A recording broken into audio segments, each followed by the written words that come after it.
Hello dear bankers, नमस्कार। आप सभी दोस्तों का स्वागत है CAIB इंपॉर्टेंट टॉपिक सीरीज में। और हम आपके साथ जुड़ चुके हैं आपके मॉड्यूल सी की नेक्स्ट क्लास के साथ।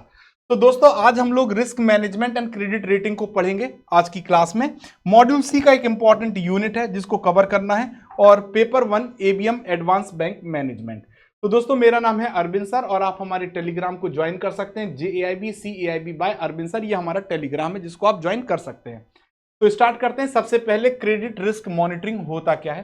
The risk face by the business of banking can be classified into 3 broad categories. जिन रिस्क को बैंक सामना करता है, बहुत सारे रिस्क होते हैं, लेकिन उनमें से जो 3 ब्रॉड कैटेगरीज हैं उनकी बात की जाए तो यहां पर वो 3 ब्रॉड कैटेगरीज में सबसे पहले आ जाता है ऑपरेशनल रिस्क। क्या होता है दोस्तों operational risk? The example of such risk are losses due to fraud, disruption of business due to natural calamities like flood etcetera.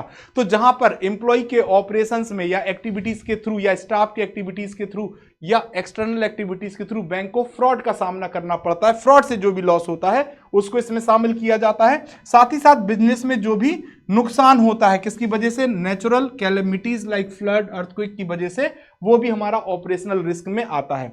फिर आता है market risk. These are the risk resulting from adverse market condition और adverse market movement। जब बाजार अनियंत्रित होता है, इसको कहीं ना कहीं आप प्रिडिक्ट पूरी तरह से नहीं कर सकते, और मार्केट में अगर आपके प्रिडिक्शन के खिलाफ एडवर्स मूवमेंट देखने को मिलता है, चाहे वो इंटरेस्ट रेट चेंजेस हो, चाहे वो फॉरेन एक्सचेंज करेंसी चेंजेस हो, तो इससे आपको जो रिस्क होगा वो हमारा मार्केट रिस्क कहलाएगा।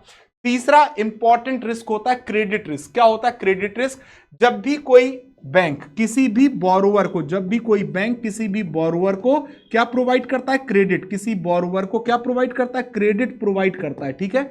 और अगर बोरोवर इसको टर्म एंड कंडीशन के तहत जो ड्यू डेट है या जो ड्यू डेट पे रीपेमेंट नहीं करता है, क्या करता है, रीपेमेंट को डिफॉल्ट कर देता है, पेमेंट को क्या कर देता है, डिफॉल्ट कर देता है, क्या कर देता है, डिफॉल्ट कर देता है।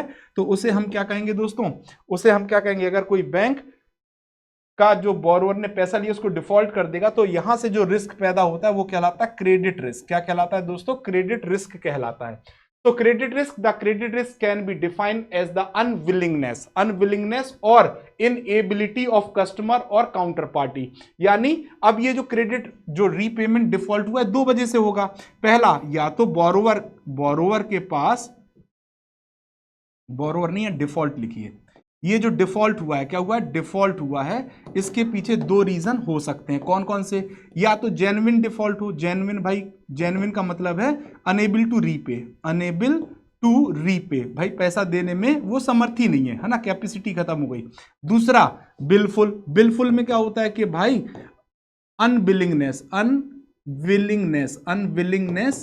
अनविलिंगनेस टू रीपे, यानी जानबूझ के, intentionally not repayment the loan. तो आपका ये 2 चीजों की वजह से जो डिफॉल्ट होगा, यानी बैंक के लिए जो क्रेडिट का डिफॉल्ट होता है, इसी को हम क्रेडिट रिस्क कहते हैं। क्या कहते हैं, क्रेडिट रिस्क कहते हैं। ठीक है दोस्तों, आई होप ये क्लियर हो गया होगा। Now factor affecting the credit risk, credit risk को प्रभावित करने वाले कौन कौन से कारक हो सकते हैं। सबसे पहले एक्सटर्नल फैक्टर की बात कर लें और फिर इंटरनल फैक्टर की बात कर लें। तो these factors affect the business of a customer and reduce his capacity to honour the term of financial transactions with the bank. ये वो फैक्टर है जो किसी भी बिजनेस को प्रभावित करता है, किसी भी कस्टमर के बिजनेस को, और उसकी कैपेबिलिटी को रिड्यूस कर देता है कि वो अपने टर्म ऑफ फाइनेंशियल ट्रांजैक्शंस को बैंक के साथ फुलफिल कर पाए। जब उसके पास पैसा ही नहीं होगा तो वो कैसे टर्म एंड कंडीशन को या उसके ऊपर जो ऑब्लिगेशंस उसको रीपे कर पाएगा बैंक को, तो यहां पे वो डिफॉल्ट कर देगा। द मेन एक्सटर्नल फैक्टर कौन कौन से हो सकते हैं, affecting the overall quality of credit portfolio of a bank. वो कौन कौन से एक्सटर्नल फैक्टर हो सकते हैं जो बैंक की ओवरऑल क्रेडिट पोर्टफोलियो को प्रभावित करते हैं। सबसे पहले exchange rate, interest rate fluctuation, government policies, protectionist policies of other countries and political risk, ये सभी एक्सटर्नल फैक्टर होते हैं। दूसरा हमारा इंटरनल फैक्टर होता है जो क्रेडिट रिस्क को, मतलब फैक्टर है जो कि क्रेडिट रिस्क को प्रभावित करता है। This mainly related to over exposure of the credit to particular segment और जियोग्राफिकल रीजन। तो पहले तो इंटरनल का मतलब समझ लो कि जो बैंक के डिसीजन की वजह से, बैंक के एक्टिविटीज या ऑपरेशन डिसीजन एक्टिविटीज की वजह से, एक्टिविटीज लिखो, बैंक की वजह से, बैंक की एक्टिविटीज की वजह से जो बैंक को लॉस होता है वो इंटरनल है, बैंक का खुद का। तो अब मान लीजिए बैंक को क्या करना चाहिए, जो भी क्रेडिट प्रोवाइड कर रहा है, एक एग्जांपल दिया, क्रेडिट प्रोवाइड कर रहा है उसको डाइवर्सिफाइड पोर्टफोलियो में देना चाहिए क्रेडिट। अब बैंक क्या कर रहा है, किसी स्पेसिफिक सेक्टर या स्पेसिफिक रीजन में ही ओवर एक्सपोजर कर देगा, और अगर वो रीजन या वो सेक्टर डिफॉल्ट कर जाता है तो बैंक को ज्यादा लॉस होगा। Excessive lending to cyclical industries, अब साइक्लिकल इंडस्ट्रीज की अगर हम बात करें, उसी को पैसा ज्यादा दे दिया तो वो तो साइक्लिकल है ना, कभी बूम आएगा कभी डिप जाएगा। फिर आता है ignoring purpose of loan, loan का पर्पस ही इग्नोर कर देना, या बैंक की जो लोन और रीपेमेंट स्ट्रक्चरिंग है वो फॉल्टी है, डिफिशियंसीज बैंक की लोन पॉलिसीज में है, low quality of credit appraisal bank कर रहा है या मॉनिटरिंग भी लो क्वालिटी की है, lack of an efficient recovery machinery. तो इन सब वजहों से ये सब बैंक के खुद के जिम्मेदारी के कारण हुआ लॉस है, तो इसे हम इंटरनल फैक्टर कहते हैं, जिसमें बैंक के बाहर की चीजें बैंक के पैसे को, पोर्टफोलियो को प्रभावित करती हैं, यानी मार्केट की कंडीशंस या बाहर की, तो उसे हम एक्सटर्नल फैक्टर कहते हैं। ये दोनों याद रखिएगा, क्वेश्चन आता है। Step taken to mitigate credit risk, credit risk को खत्म करने के लिए आप क्या क्या स्टेप लेंगे, तो आप दो प्रकार से स्टेप ले सकते हैं, एक मैक्रो लेवल यानी बड़े स्तर पे, एक माइक्रो लेवल यानी छोटे स्तर पे। So major objective of credit risk management is to limit the risk within acceptable level. तो क्रेडिट रिस्क मैनेजमेंट का मेन ऑब्जेक्टिव क्या होता है, रिस्क को उस क्षमता तक लेके आना जिसे आप अफोर्ड कर सकें, आपके लिए टॉलरेबल हो। ठीक है दोस्तों, thus maximum the risk adjusted rate of return on the credit portfolio.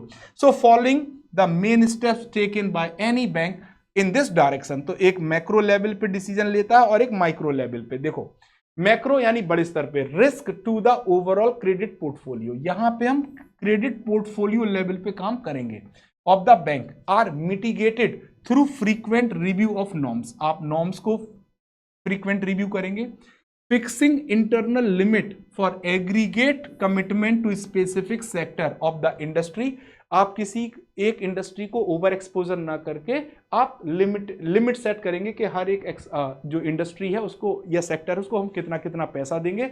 Business so that exposures are evenly spread over various sector, इससे क्या होगा, बैंक के पोर्टफोलियो में जो भी क्रेडिट पोर्टफोलियो होगा उसमें वेरियस सेक्टर इन्वॉल्व हो जाएंगे, और likely loss is retain with the tolerable limit, जिससे कि आप बैंक के लॉस को टॉलरेबल लिमिट तक ले आओगे। So bank also periodically review the loan policies related to exposure norms to the single and group borrower, single और group borrowers के लिए भी आपको क्या बनाना पड़ेगा, exposure norms, also structure of discretionary power vested with the various functionaries, और जो भी आपने अपने अधिकारियों को पावर दी है लोन अप्रूवल की, उसको भी आप क्या करोगे, डिस्क्रिशनरी पावर को रिव्यू करोगे, रिस्ट्रक्चर करोगे। ठीक है, अब माइक्रो लेवल पे क्या क्या हो सकता है, this pertains to policies of the bank regarding appraisal standard, अब आप एक लोन लेवल पे बात करोगे ना कि पोर्टफोलियो लेवल पे, तो ये इसमें जो पॉलिसीज बैंक की होंगी, आपके अप्रेजल स्टैंडर्ड को चेक किया जाएगा, सैंक्शनिंग एंड डिलीवरिंग प्रोसेस को आप रिव्यू करोगे,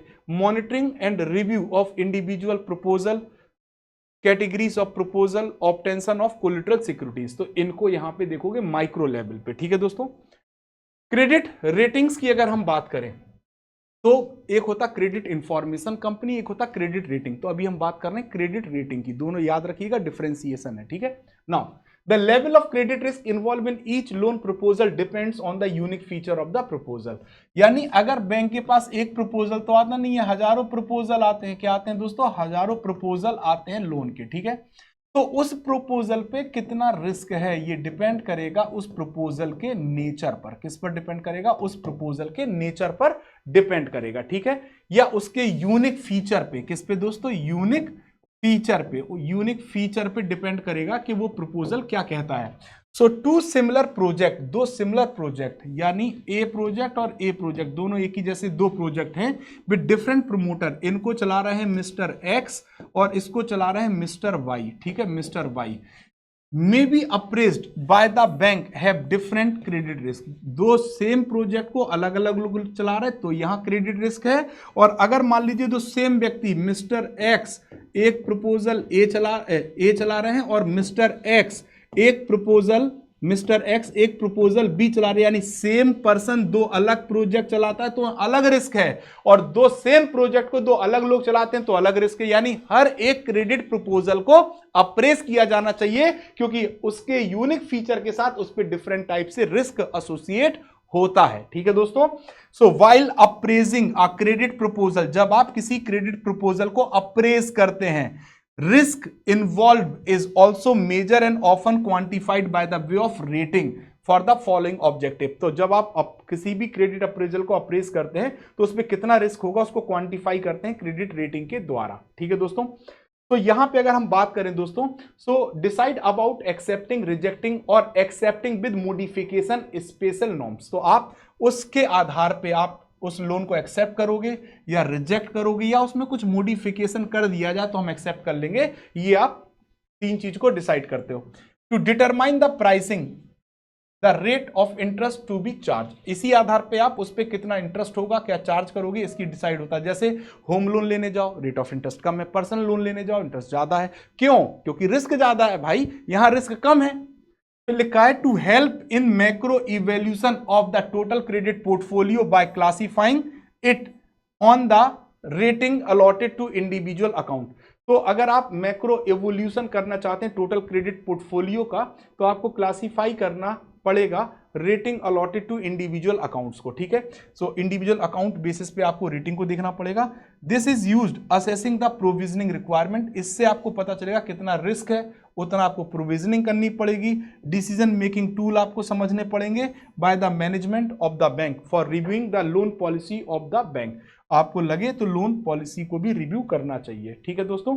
अब आपके लिए इंफॉर्मेशन है, CAIB MCQ बैच और रीलोडेड CAIB फाउंडेशन MCQ और हमारा केस स्टडी बैच, दो बैच हमारे 9 तारीख से स्टार्ट हो रहे हैं, 9 सितंबर से, और दोनों बैच को आप ज्वाइन कर सकते हैं। सो CAIB MCQ बैच आप लिस्ट प्राइस 1999 में सब्सक्राइब कर सकते हैं, और जो हमारा रीलोडेड बैच आ रहा है उसको आप 2499 रुपए में सब्सक्राइब कर सकते हैं। तो फटाफट सब्सक्राइब कर लीजिए, जिससे 9 तारीख से आप इन बैचेस के साथ जुड़कर हमारे साथ तैयारी कर पाए। अब इसके बाद आता है इंटरनल और external. So most of the bank in India have set up their own credit rating model.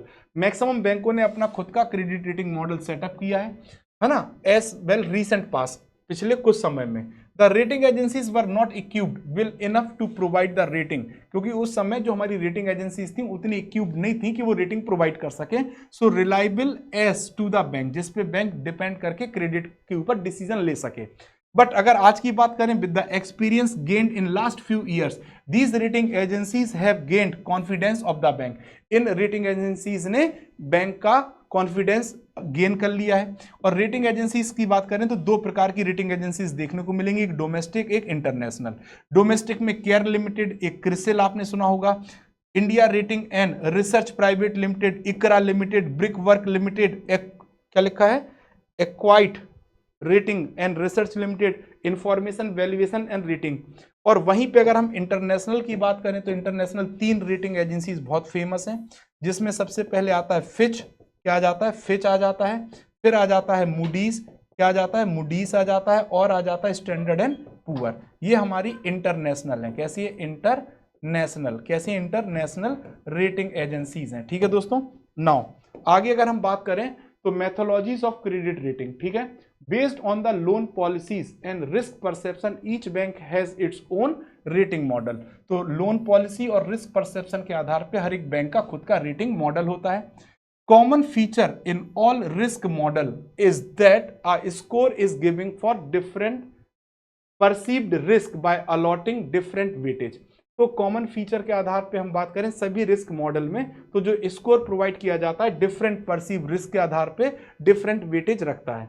तो normally the broad categories of risk areas which are scored, जो मेन कैटेगरीज हैं जिनको स्कोर प्रोवाइड किया जाता है, पहला promoters, management aspects and securities available, financial aspect based on analysis of the financial statement, और business projected risk. ठीक है दोस्तों। तो use of credit derivative for risk management, अगर हम क्रेडिट डेरिवेटिव की बात करें रिस्क मैनेजमेंट के लिए, तो हमारे पास दो प्रकार के क्रेडिट डेरिवेटिव होते हैं, एक होता है क्रेडिट डिफॉल्ट स्वैप और दूसरा होता है क्रेडिट लिंक नोट। ठीक है दोस्तों। तो क्रेडिट डिफॉल्ट स्वैप क्या होता है इसको हम समझेंगे। क्रेडिट डिफॉल्ट स्वैप का मतलब है कि जैसे मान लीजिए किसी ए व्यक्ति को के क्रेडिट पे इन्होंने कोई क्रेडिट प्रोवाइड किया किसी मिस्टर वाई को, अब इनको लगा इस पे रिस्क है, ठीक, तो ये अपना रिस्क किसी को बेच देंगे। मान लो इन्होंने बी को अपना रिस्क सेल कर दिया, ठीक है। अब इसके लिए ये इसको क्या देंगे, प्रीमियम, क्या देंगे, प्रीमियम देंगे, प्रीमियम देंगे।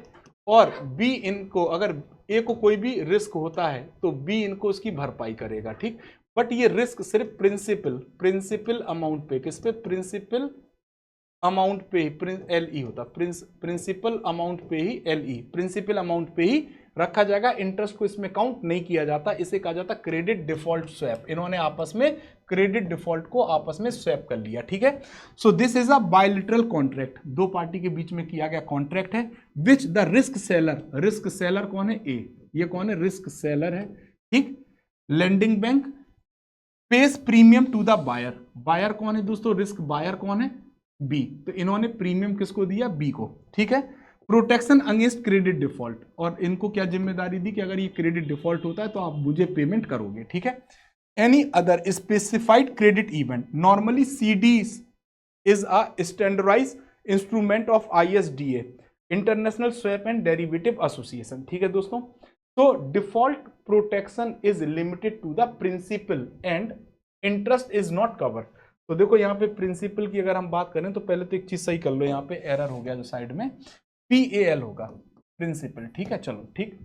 अब देखो यहाँ पे क्या कह रहे हैं कि सिर्फ यहाँ प्रिंसिपल अमाउंट पे ही एग्रीमेंट होगा, इंटरेस्ट को काउंट नहीं किया जाएगा। The one who seek protection, उसे holder of the credit exposure कहा जाता है। और जो प्रोटेक्शन बायर होता है, ठीक है, आपका जो होल्डर है वो प्रोटेक्शन बायर है। And one who under right the default is protection seller. तो देखो सिंपल यहां पे समझ लो भाई, ये रिस्क सेलर है और ये रिस्क बायर है, ठीक है। अगर प्रोटेक्शन बायर की बात करें, प्रोटेक्शन, ये प्रोटेक्शन की जब बात करेंगे तो ये सेलर हो जाएगा और प्रोटेक्शन ये बायर हो जाएगा। क्या हो जाएगा, प्रोटेक्शन बायर, है ना, उल्टा हो जाता ना, प्रोटेक्शन बायर हो जाएगा, ठीक। डन है, क्लियर है, ये हमने आपको बताया है। So the credit event defined by ISDA are bankruptcy, failure to repay, restructuring, obligation, acceleration, obligation, repudiation, moratorium. As per the RBI guidelines, only plain vanilla CDS are allowed. यहाँ पे plain vanilla CDS ही allowed होता है, ठीक है दोस्तों। अब credit information companies की हम बात कर लें तो क्रेडिट इंफॉर्मेशन कंपनीज, जिसे हम CICs कहते हैं, is an organization which collect and analyze credit and loan related data about individuals and companies, generate it product services on the basis of this data. तो जो भी क्रेडिट इंफॉर्मेशन कंपनी अपनी report बनाती हैं वो किसी भी व्यक्ति के, है ना, या इंडिविजुअल, किसी इंडिविजुअल या कंपनीज के क्रेडिट और लोन रिलेटेड डेटा के आधार पे बनाती हैं। This data is provided to CIC, ये डेटा क्रेडिट इंफॉर्मेशन कंपनीज को प्रोवाइड किया जाता है। कौन प्रोवाइड करेगा, जिस बैंक ने लोन दिया होगा, और हर एक बैंक किसी ना किसी CIC का मेंबर होगा, ठीक। तो जिसका वो मेंबर है उसको प्रोवाइड करेगा data. Based on the data of the individual, credit information company prepare a credit information report. तो ये जो बैंकों ने डेटा दिया है CICs को, उसके आधार पे CIC क्या करेगी, क्रेडिट इंफॉर्मेशन रिपोर्ट तैयार कर देगी और उसका क्रेडिट स्कोर तैयार कर देगी। तो based on the data of companies, credit information companies prepare company credit report. तो अगर कंपनी की बात आएगी तो वहां कंपनी क्रेडिट रिपोर्ट तैयार की जाती है, ठीक है दोस्तों। अब अगर हम बात करें तो हमारे पास list of credit information companies India में 4 ही हैं। पहली, credit information bureau limited, Equifax credit information service private limited, Experian credit information company of India private limited, CRIF High Mark credit information service private limited, ठीक। ये 4 ही credit information companies हैं जिनको reserve bank of India के पास जो क्या है, registered है। क्या है दोस्तों, रजिस्टर्ड है। क्या है, रजिस्टर्ड है, ठीक है दोस्तों। ये क्लियर हो गया नाउ। तो ये थी आज की हमारी क्लास। आई होप आप सभी को क्लास समझ में आई होगी दोस्तों। और यदि आप कंप्लीट CAIB प्रिपरेशन करना चाहते हैं जिसमें आपके चारों कंपलसरी पेपर और इलेक्टिव पेपर कवर हो जाएं, तो आप हमारे CAIB महापैक के साथ जुड़ सकते हैं और अपनी तैयारी कर सकते हैं। यहाँ पर आपको multiple batches, 2000 plus live classes, 500 plus class mock and quizzes, 200 plus class notes and 24/7 doubt support उपलब्ध है।